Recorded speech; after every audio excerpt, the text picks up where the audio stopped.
আল্লাহ উত্তম পরিকল্পনাকারী। সবসময় একটা কথাই বলি, আল্লাহ যেভাবে পরিকল্পনা করেন, যা পরিকল্পনাই করেন না কেন, আলহামদুলিল্লাহ আমি তাতেই খুশি।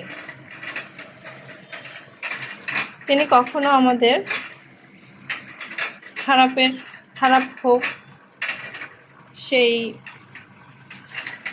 সিদ্ধান্ত আমাদেরকে ফেলবেন না। সবসময় আমি আল্লাহর উপর বিশ্বাস রাখি যে আল্লাহ যে পরিকল্পনাটা করেছেন আমাদের জন্য অবশ্যই আমাদের মঙ্গলের জন্য করে থাকেন।